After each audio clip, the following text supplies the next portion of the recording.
ഇടക്കൊരങ്ങ പൊരിച്ച കോയിൻ്റെ മണം. Hello guys, അങ്ങനെ നമ്മുടെ അനുമോള് കിടുക്കാച്ചി രേവതിയായി. കിലുക്കും രേവതിയല്ല, നല്ല കിടുക്കാച്ചി രേവതിയായിട്ട് ഇങ്ങനെ അഭിനയിച്ച് തകർത്തുകൊണ്ടിരിക്കുകയാണ്. ഇന്നത്തെ ദിവസം എന്ന് പറഞ്ഞാൽ അനുമോൾ തൂക്കിയെന്ന് തന്നെ പറയാം.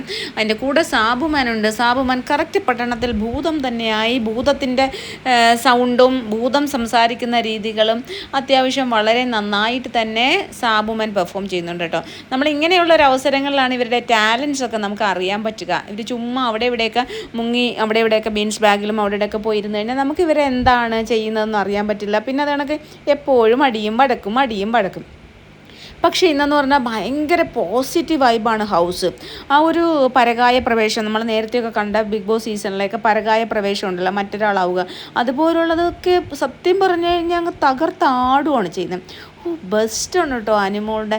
ഇവിടെ പൊരിച്ച കോയിൻ്റെ മണയുടെ കുരങ്ങ എന്ന് പറഞ്ഞിട്ട് എൻ്റെ ദൈവമേ, ഷാനവാസിനെ ഒരു സ്ഥലത്തിരുത്തുന്നില്ല. ഈ കുടയുടെ ഇതുണ്ടല്ലോ, കാല് വെച്ചിട്ട് ഷാനവാസിൻ്റെ ഉടുപ്പേ പിടിച്ച് വലിച്ചിട്ട് ഷാനവാസിനെ പെടാപ്പാട് പെടുത്തിരിക്കുക. ഷാനവാസ് അങ്ങോട്ടോടൊന്നും ഇങ്ങോട്ടൊന്നും. ഷാനവാസിനത് വേലായുധനാണ്, മുള്ളംകൊല്ലി വേലായുധൻ. വേൽമുരുക ഹരോഹര, വേലായുധ ഹരോഹര.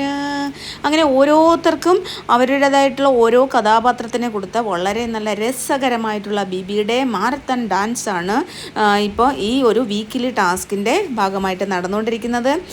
നമുക്ക് ആരൊക്കെയാണ് കഥാപാത്രങ്ങളൊന്നും പെട്ടെന്ന് തന്നെ ഓടിച്ച് പറയാം. ജോക്കറിലെ നമ്മുടെ ദിലീപിൻ്റെ ജോക്കർ സാബു എന്ന് പറയുന്ന ജോക്കറായിട്ടാണ് അനീഷ്. അനുമോള് നമ്മുടെ നന്ദിനിക്കുട്ടി, മനസ്സിലായല്ലോ, കിലുക്കത്തിലെ രേവതി നന്ദിനിക്കുട്ടിയായിട്ടാണ് അനുമോൾക്ക് പറ്റിയ കഥാപാത്രം തന്നെ. എനിക്ക് ഭയങ്കര ഇഷ്ടമായിട്ടോ. ഞാനിങ്ങനെ ഒരുപാട് പണ്ടത്തെ എൻ്റെ പഴയ യൂട്യൂബ് ചാനലിലൊക്കെ ഞാനിങ്ങനെ രേവതിയായിട്ടൊക്കെ കുറേ വീഡിയോസൊക്കെ ഞാൻ ചെയ്തിട്ടുണ്ടായിരുന്നു. അതൊക്കെ പോയി ആ ചാനൽ കോപ്പിറൈറ്റ് സ്ട്രൈക്ക് ഒന്ന് പോയതാണ് കേട്ടോ. നമ്മുടെ ഈ കഴിഞ്ഞ ബിഗ് ബോസിൻ്റെ സീസണിൽ അങ്ങനെ കഴിഞ്ഞ സീസണിൽ ബിഗ് ബോസിൻ്റെ സീസൺ ചെയ്ത സമയത്ത് കോപ്പിറൈറ്റ് സ്ട്രൈക്ക് ഒന്ന് പോയതാണ്. അപ്പോൾ അതിൻ്റെ ഒരുപാട് വീഡിയോസ് കിലുക്കത്തിൻ്റെയൊക്കെ രേവതിയുടെ ആ ഒരു മാനറിസംസൊക്കെ ഞാൻ ചെയ്തിട്ടുണ്ട് കേട്ടോ. ഓക്കെ, അപ്പോൾ അത് ഭയങ്കര രസമാണ് കേട്ടോ. അനുമോൾ തകർത്ത് തരിപ്പണാക്കിക്കൊണ്ടിരിക്കുകയാണ്. സത്യം പറഞ്ഞാൽ ഞാൻ ഈ ടി വിയുടെ മുന്നിൽ നിന്ന് എഴുന്നേറ്റിട്ടില്ല. എത്രയോ മണിക്കൂറായെന്നറിയാം ഞാനിങ്ങനെ ഈ ഒരു ടി വി എന്ന് പറഞ്ഞു കഴിഞ്ഞാൽ നമ്മൾ വലിയ സ്ക്രീനിൽ കണക്ട് ചെയ്ത് വെച്ചിരിക്കുകയാണ് ഹോട്ട്സ്റ്റാർ. ഞാനിതിൻ്റെ മുന്നിൽ നിന്ന് എഴുന്നേറ്റിട്ടേ ഇല്ല. ഞാൻ ഇവിടെ തന്നെ ഇരിക്കുവാണ്. ഇങ്ങനെ കണ്ട് എത്ര പാട്ടുകൾ, എത്ര സോങ്സ് വരുന്ന അനുസരിച്ച് ഞാൻ ഓരോ സോങ്സും സ്റ്റോറിയല്ല ഷോർട്ട് വീഡിയോസ് ഇടുന്നുണ്ട്. എല്ലാവരുടെയും ഇപ്പോൾ നമ്മൾ 7 പേരാണ് ചെയ്തേക്കുന്നത്. 7 പേരുടെയും ഷോർട്ട് വീഡിയോസ് ഇട്ടിട്ടുണ്ട്. നിങ്ങൾ പോയി കാണും. എല്ലാവരും സബ്സ്ക്രൈബ് ചെയ്യണം ഗൈസ്. അപ്പോൾ കാരണം നമ്മൾക്ക് ഈ ഒരു വീഡിയോസ് എടുത്തിടാൻ പറ്റില്ല, കോപ്പിറൈറ്റ് സ്ട്രൈക്ക് വരും. അതുകൊണ്ട് തന്നെ നമ്മളിതിൻ്റെ ചെറിയ ഷോട്ടുകളിൽ നിന്ന് ഞാൻ പിക്സ് എടുത്തിട്ട് സ്ക്രീൻഷോട്ട് എടുത്തിട്ട് ഞാൻ ഈ പാട്ട് തന്നെ യൂട്യൂബിൽ നിന്ന് സെലക്ട് ചെയ്തിട്ട് ഇടുകയാണ് ചെയ്യുക. അപ്പോൾ നല്ല അടിപൊളിയാണ്, നല്ല അടിപൊളി ടാലൻ്റ് ആയിട്ടാണ് അനുമോളുടെ വന്നിട്ടില്ല കേട്ടോ. ഞാനത് അനുമോളുടെ ഇങ്ങനെ വെയിറ്റ് ചെയ്യുകയാണ്. പിന്നെ ഷാനവാസിക്കാട് വന്നിട്ടുണ്ട്. ഷാനുക്ക ചെയ്തു. വേൽമുരുക ഹരോഹര, വേലായുധ ഹരോഹര. പിന്നെ അത് കഴിഞ്ഞിട്ട് നമ്മുടെ കസ്തൂരി, എൻ്റെ കസ്തൂരി അഴകിൻ ശിങ്കാരി കളി. ഞാൻ ഈ പൊട്ട പാട്ട് പാടിയിട്ട് നിങ്ങളെ പാട്ട് പറഞ്ഞ് ദ്രോഹിക്കുന്നില്ല. അത് ലക്ഷ്മിയാണ് ചെയ്തത്. ലക്ഷ്മിയാണ് കസ്തൂരി. പിന്നെ പട്ടണത്തിൽ ഭൂതം സാബുമാനാണ്. പിന്നെ അത് കഴിഞ്ഞതിന് ശേഷം പിന്നീട് കാർത്തുമ്പി. പിന്നെ ആരാ ചെയ്തത്? നമ്മുടെ കാർത്തുമ്പിയായിട്ട് ഇപ്പം നമ്മുടെ നൂറ ചെയ്തു. പിന്നെ അത് കാർത്തുമ്പി എന്ന് പറഞ്ഞാൽ മനസ്സിലായോ? കറുത്ത പെണ്ണെ നിന്നെ കാണാഞ്ഞിട്ടൊരു നാളുണ്ടേ, വരുത്തപ്പെട്ടേ തീയൊരു വണ്ടാഴ്ച മെഞ്ഞീരടി. ഞാൻ ഈ ഡാൻസ് പണ്ട് ഡൽഹിയിൽ NCCക്ക് പോയപ്പോൾ ഡൽഹിയിൽ ഞാനിത് കേരള കണ്ടിജന് വേണ്ടിയിട്ട് കളിച്ച ഡാൻസാണ് കേട്ടോ, കറുത്ത പെണ്ണെ. അപ്പോൾ അത് അത്യാവശ്യം കുഴപ്പമില്ലാതെ കളിച്ചു. കാരണം നൂറ ഡാൻസ് കളിക്കാൻ അറിയാത്ത ഒരു കുട്ടി ആയതുകൊണ്ട് തന്നെ നമുക്ക് പറ്റുന്ന രീതിയിൽ മാക്സിമം നന്നായിട്ട് കളിച്ചു. അപ്പോൾ ഇത്രയാണ്. ഇനിയിപ്പോൾ ആരൊക്കെയാണ് ഇനി വരാനുള്ളതെന്ന് വെച്ചാൽ നമുക്ക് ഓരോരുത്തരെയാണ് ഇവർ വിളിക്കുന്നത്. ഇനിയിപ്പോൾ സിക്കന്ദർ എന്ന് പറയുന്നത് നമ്മുടെ ബിന്നിയാണ്. അതുപോലെ കുമ്പിടി. എനിക്ക് എന്ത് വേഷമെന്ന് മനസ്സിലാവുന്നില്ല. പാവം ആദിലയ്ക്ക് കൊടുത്തത്. ആദില കറക്റ്റ് കുമ്പിടിയായിട്ട് തന്നെ കേട്ടോ. ഞാനത് ആദിലയുടെ ആദ്യത്തെ പിക്സ് കണ്ടപ്പോൾ എനിക്ക് ഭയങ്കരമായിട്ട് ഇഷ്ടപ്പെട്ടു. ഞാൻ 2-3 പിക്സ് എടുത്തിട്ട് ആദിലേനെ വെച്ചിട്ടുണ്ട് കേട്ടോ, കുമ്പിടി എന്നും പറഞ്ഞു. അപ്പോൾ ആദിലയുടെ വന്നിട്ടില്ല. പിന്നെ അതണക്ക് മിന്നൽ മുരളിയായിട്ടാണ് അക്ബർ. പിന്നെ അതുപോലെ നമ്മൾ ആദ്യം പറയല അനീഷ് ജോക്കർ. പിന്നെ ആരാണ്? ആര്യൻ്റെ കഴിഞ്ഞു.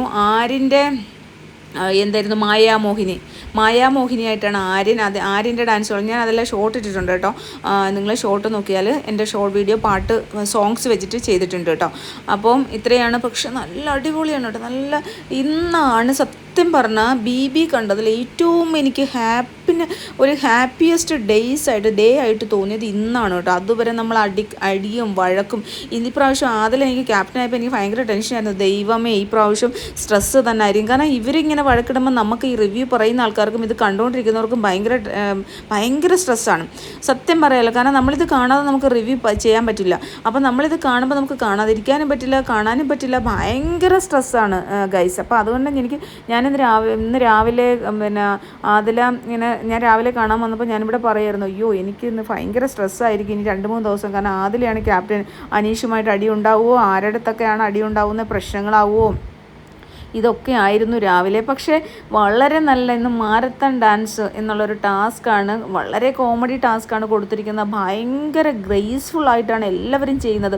സത്യം പറഞ്ഞാൽ ഇവരെല്ലാം ഈ വഴക്കും വക്കാണൊക്കെ കളഞ്ഞിട്ട് ഇതേ കണക്കുള്ള എന്തെല്ലാം കാര്യങ്ങൾ ചെയ്യാലേ നമുക്ക് എന്ത് എൻ്റർടൈൻമെൻറ്റാണ്. ഇതിനൊക്കെയുള്ള സ്കിറ്റുകൾ ചെയ്യാൻ ഞാൻ ആദ്യമുള്ള വീഡിയോകളിൽ ഞാൻ പറഞ്ഞിട്ടുണ്ട്, ഇവർക്ക് ഒരുപാട് സോഷ്യൽ മെസ്സേജസ് പുറത്തേക്ക് കൊടുക്കാം, ഒരുപാട് സ്കിറ്റുകൾ കോമഡി തരത്തിലുള്ളതും ആൾക്കാർക്ക് ആൾക്കാരെ കൺവേ ചെയ്യാനായിട്ട് സ്കിറ്റ് കൂടെ നമുക്ക് ആൾക്കാർക്ക് നല്ല മെസ്സേജ് കൺവേ ചെയ്യാൻ പറ്റും. ഇതൊക്കെ ഞാൻ പറയുന്നുണ്ട്. പക്ഷേ അവർക്ക് അല്ലെങ്കിൽ ബിഗ് ബോസ് എന്തെങ്കിലും ടാസ്ക് കൊടുത്താൽ മാത്രം അവർക്ക് ചെയ്യാൻ അറിയാം. അല്ലാണ്ട് അവർക്ക് സ്വന്തമായിട്ട് യാതൊരു തരം ക്രിയേറ്റിവിറ്റിയും ചെയ്യാൻ അറിയാത്ത ആൾക്കാരാണ്. ഇപ്പം തന്നെ ഈ പാട്ട് കൊടുത്തു, പാട്ടിന് അവർ തന്നെ എല്ലാവർക്കും കോസ്റ്റ്യൂംസ് കൊടുത്തു. ആ കോസ്റ്റ്യൂം ഇട്ടപ്പോൾ തന്നെ ഇവരെല്ലാം സത്യം പറഞ്ഞ ക്യാരക്ടേഴ്സായി മാറി. നല്ല കോസ്റ്റ്യൂം, അടിപൊളി കോസ്റ്റ്യൂം. കാർത്തുമ്പിയുടെ കോസ്റ്റ്യൂം കൊള്ളാം, കസ്തൂരിയുടെ, അതുപോലെ തന്നെ ജോക്കറിൻ്റെ കോസ്റ്റ്യൂം കുമ്പിടിക്ക് കൊടുത്തത് എനിക്ക് പാവം ആദില കേട്ടോ. സത്യം പറഞ്ഞാൽ ആദിലോട് ഇപ്പോൾ എനിക്കൊരു സഹതാപം തോന്നുന്നു. കാരണം ആദില ഈ എന്താ പറയണേ, നമ്മുടെ ചെരുപ്പൊക്കെ ഉണ്ടല്ലോ, പഴയ ഇല്ല മെയ്തടിയോ അങ്ങനെ എന്തൊരു പേരുണ്ടല്ലോ, ആ ചെരുപ്പൊക്കെയാണ് ഇടേണ്ടത്. അത് പാവം അതിലിട്ടോ. അതിൽ ഭയങ്കര രസം ഉണ്ടായിരുന്നു കേട്ടോ, ഭയങ്കര ക്യൂട്ടായിട്ടുണ്ട്. അത് പിന്നെ അതിനൊക്കെ പട്ടണത്തിൽ ഭൂതം നമ്മുടെ മമ്മൂക്കായെ കറക്റ്റായിട്ട് നന്നായിട്ട് ആ സൗണ്ട് വരെ സാബുമാൻ അനുകരിക്കുന്നുണ്ട്. അതും എനിക്ക് ഭയങ്കരമായിട്ട് ഇഷ്ടമായി. അപ്പോൾ അവർക്ക് കിട്ടിയ കഥാപാത്രങ്ങൾ, അവരുടെ കിട്ടിയ ക്യാരക്ടർ, അതേപോലെ ലക്ഷ്മി നല്ല ഭംഗിയുണ്ട്. ആ കസ്തൂരിയായിട്ട് ആ ഓറഞ്ച് ബ്ലൗസും ആ സാരിയൊക്കെ കൊടുത്ത് ആ ഒരുങ്ങിയപ്പോൾ എന്താ ഭംഗിയെന്ന് അറിയുമ്പോൾ ആ ലൈറ്റിംഗ് ഒക്കെ കൊടുത്തപ്പോൾ നല്ല രസമുണ്ടായിരുന്നു കേട്ടോ. പിന്നെ അതിനൊക്കെ ആര്യൻ്റെ അമ്മേനെ പോലെ തന്നെ ഇരിക്കണം. ഒരുങ്ങിയപ്പോൾ കറക്റ്റ് അമ്മേനെ പോലെ തന്നെ ആര്യനെ കാണും. നിങ്ങൾക്ക് എന്തൊക്കെയാണ് നിങ്ങളുടെ കമൻസൊക്കെ എന്ന് പറഞ്ഞാൽ ഒന്ന് അറിയിക്കട്ടോ, അഭിപ്രായങ്ങളൊക്കെ അറിയിക്കുക. കാരണം നമ്മളിതെല്ലാം ഇങ്ങനെ ഷോട്ട് കണ്ടിട്ട് ഇങ്ങനെ സ്ക്രീൻഷോട്ട് എടുത്തിട്ട് നിങ്ങൾക്കിത് പറഞ്ഞു തരുന്നത്, നിങ്ങളിത് ഇങ്ങനെ നമുക്ക് കമൻസ് അറിയിക്കുമ്പോൾ നമുക്ക് ഭയങ്കര ഹാപ്പിയാണ്. അപ്പോൾ ഭയങ്കര രസമുണ്ടായിരുന്നു ഓരോരുത്തരും. പിന്നെ അതിനൊക്കെ സിക്കന്ദർ, നമ്മുടെ ബിന്നി ഉണ്ടല്ലോ, ബിന്നി കറക്റ്റ് പഞ്ചാബിനെ പോലെ തന്നെ ഒരുങ്ങിയിരിക്കുന്നു. അതിനിടയ്ക്ക് മീശ ഇങ്ങനെ ഇളകി പോകുമ്പം ബിഗ് ബോസ് അനൗൺസ് ചെയ്യുന്നു, സിക്കന്ദർ മീശ ഇളകി പോകുന്നുണ്ടെങ്കിൽ മീശ വരച്ചു വെക്കുന്നു. ചിരിച്ചു മരിച്ചു. പിന്നെ അതുപോലെ നമ്മുടെ ജോക്കർ, അനീഷിൻ്റെ ജോക്കറിൻ്റെ മൂക്കിലെ ഉണ്ടയുണ്ടല്ലോ, അത് ഇടയ്ക്കിടയ്ക്ക് ഇളകി പോകുന്നു. ഓരോരുത്തരും അത് വാങ്ങിച്ചിട്ട് മൂക്കിൽ ഒട്ടിക്കുന്നു. ഇന്നത്തെ ബിഗ് ബോസിൻ്റെ